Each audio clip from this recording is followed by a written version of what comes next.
they're now onboarded, and we have impressed them with a welcome guide and all of these wonderful things. Now we have to deliver the service. Make me want to pay you. Make it easy. Figuring out where to start when it comes to systems, because you hear this conversation over and over. You need good systems. You need to be more efficient. You need more productivity. Things will be different for you. Oh, I live a life of ease now.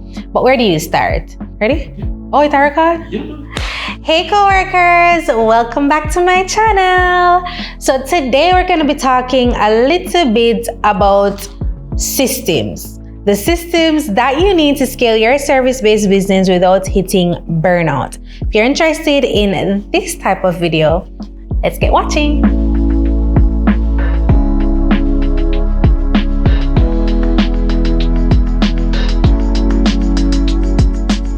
So I know how it goes when we're trying to grow our businesses and we're trying to move forward, or we're just trying to get peace of mind. And when it comes to figuring out where to start when it comes to systems, because you hear this conversation over and over, you need good systems, you need to be more efficient, you need more productivity, things will be different for you. Oh, I live a life of ease now. But where do you start? And for me, these 5 things, I know I've been talking about these 5 things, but these 5 things is something that you can do tomorrow without anybody else.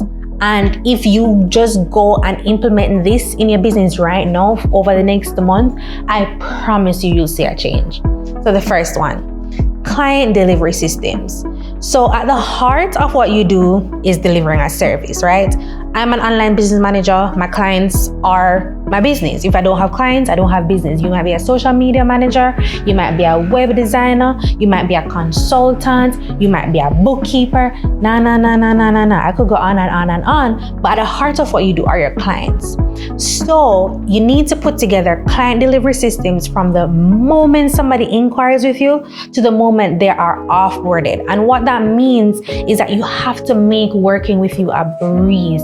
You have to make working with you easy. So from the inquiry process, do you have an inquiry form? Do you have something that structures for them to know how soon after they have reached out that you get back to them?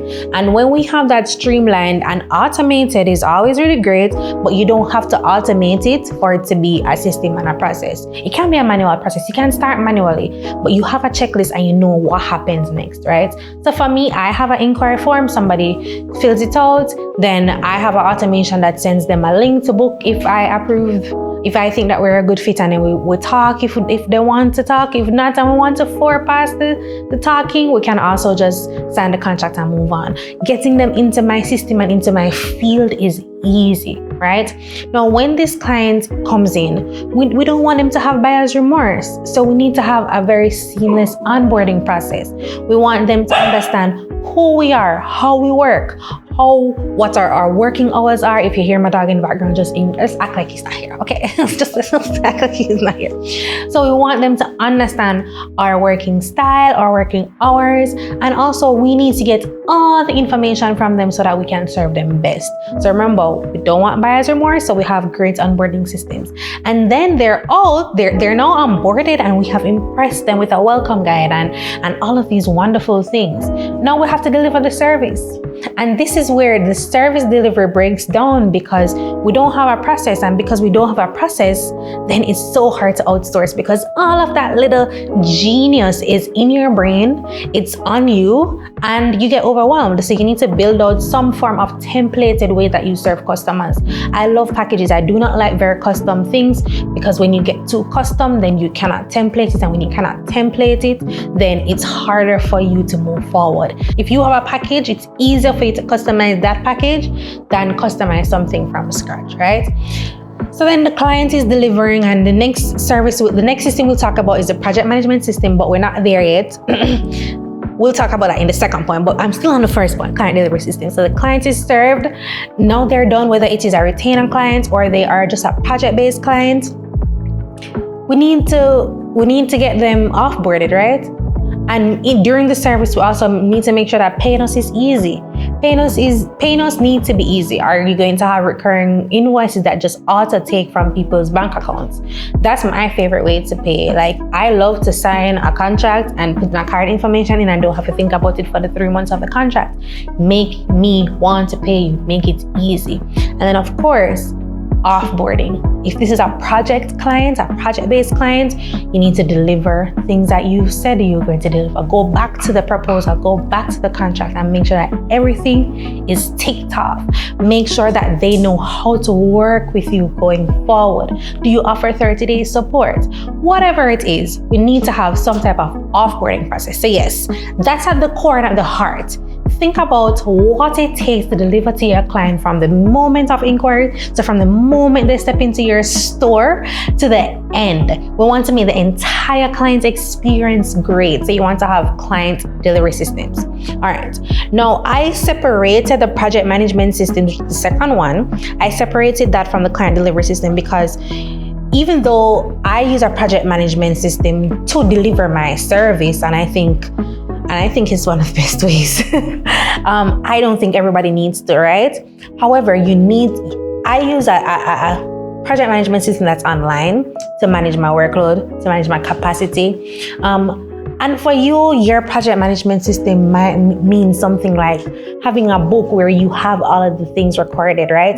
Don't get pressured into using something fancy like Asana or Trello or ClickUp, which is my favorite, but just feel free and comfortable with whatever process you have that makes managing the projects in your company easy. For me, I manage all my client work in a project management system. I'm a ClickUp girl through and through. I love how customizable it is. I love how easy it is to work. I love how you can invite people in, and I love ClickUp, right? I love how it's structured and organized, and that helps me to create templates so that I know how to duplicate it and move forward when something pops up that's similar. This helps me to manage client work, but it also helps me to manage other projects in my business. And if you're a service provider, you have other projects that are popping up. Everything is a project, especially if you're working online. So we're talking about a new website, a rebrand. We're talking about making sure that you are getting contractors in. We're talking about your CEO or admin day. That's a project. I could think about 1,000 projects, but that's the way you're going to be able to manage the things that you have to get done, because everything that has a deadline has some form of accountability. And as much as I love a pen and paper girl, I love a pen and paper. I'm a pen and paper girl through and through. I'll always have that, but the truth is a pen cannot remind me that a due date is coming up. If your pen reminds you, well, please send me the link so we can get that pen. But for now, you need something that will remind you of the date, and you need something that will help you to implement the systems way easier, track your deadlines so that you can also hold people accountable. And most importantly, it helps you to bring people along the process, because if you have a process, like if you have a launch template in ClickUp, for example, and you've gone through a launch, and launches take up so much time. There are lots of small pieces. There's a lot, like especially if you're doing like a 4 or 5 week launch, right? Now, you never have to do that again. You just duplicate it, add the new dates, and then you're on track again for your next launch. You might be launching 3 or 4 times a year if you're a coach, or if you have if you have digital products you might be launching. So just an example, you need good project management systems. The next system, having a knowledge-based system. So that's where you are the central source of truth in your businesses. So your SOPs, standard operating procedures, and your policies. Let me tell you something. We do not like a lot of things about corporate. We did not take corporate attitude. We did not take some of the behaviors. We are recording in our house and chilling. We never took that from corporate, the straight jacket behavior. But what we did take is the idea of having standard operating procedures to make sure that everything that we have in our business has some structure that we follow. And if you are a solopreneur and you're like, Zara, I don't want to make this for myself alone, remember now, no man is an island and no man stands alone. And even if you decide that you want to be a solopreneur forever, never forget, you can get sick, your baby can have an issue, your parents can have an issue, Your house might have an issue. You might wake up one morning and the whole house is flooded and you have to bring in a friend to help you finish up some client work because you took people's money, right? But if you have an SOP, somebody can fall in place. Somebody can fall in line. So I don't want you to take it for granted how important these standard operating procedures are, even if you're working alone, because you need something in backup. When you get pregnant and you need to go on maternity leave, you know, I always like to talk about my maternity leave offers and just the mindset of being prepared for maternity leave. Those are the things that you're going to rest on. That's how you'll be able to call in help, because without SOPs, you really don't have a say. You know, have nothing to train people on. It's just you have no process. It also helps you to work better. Policies as well. You want to make sure that you have policies in place in your business so that you know what you're standing for. If you stand on nothing, you won't stand on something, and so it will go. That's not how it works. If you stand for nothing, we're gonna put the right thing here. But yes, you need policies so that you have something to hold on to, and so that anybody who comes in your business knows how you operate and knows how to move forward with how you deal with people and how you do business in general. The next system we'll talk about is your system for financial management. People, the avoidance energy is not carrying you anywhere, and I know because I am okay. It's so essential to keep a very close eye on your finances. If you want to use an automated system like QuickBooks or Zero, you can manage cash flow, you can track your expenses, but being on top of your financial health is the way to scaling. That's how you're going to be able to see what position you're in, so you know, is it time for me to hire? Do I have a budget to hire? Okay, I don't have a budget to hire yet, but I do want to. So what do I need to do to get there? You want to be able to have those conversations with yourself from an informed perspective and not just a perspective of avoidance, right? So for me, quick story, I currently do my bookkeeping manually. Not because I have to.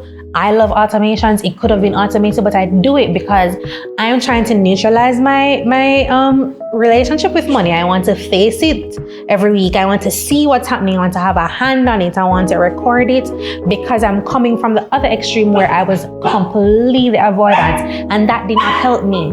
And when I started getting super connected to my money and super connected to the numbers and started neutralizing the numbers, it helps me to be able to make more informed decisions. Sorry about that.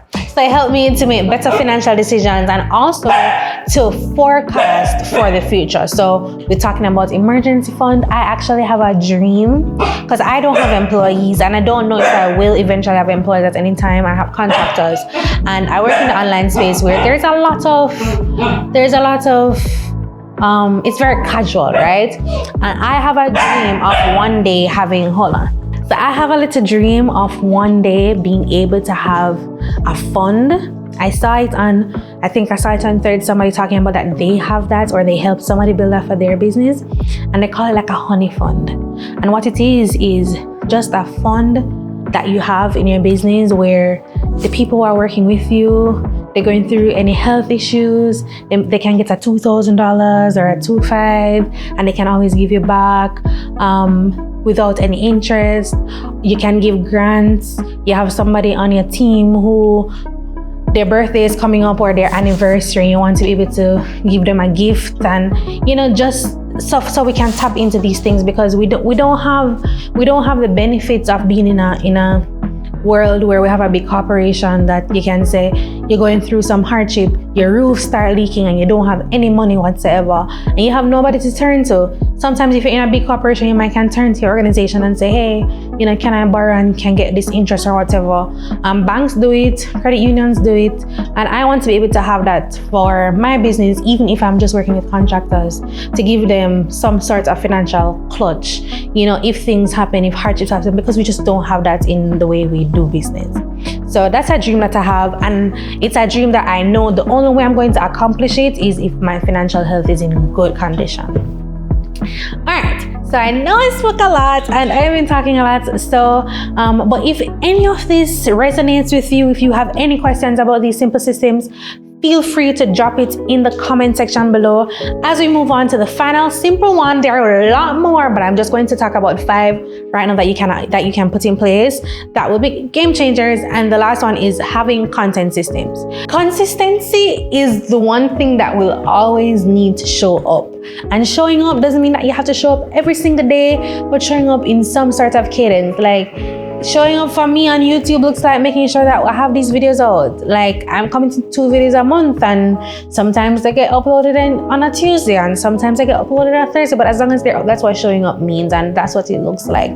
But because I have these systems in place, I will always be able to show up even when I don't want to, right? Like, today is a very good example of don't believe everything you see on the internet, because this morning when I was talking to one of my friends, I was like, I don't want to record today. I feel like crap. I have nothing to give. I am tired. I'm exhausted.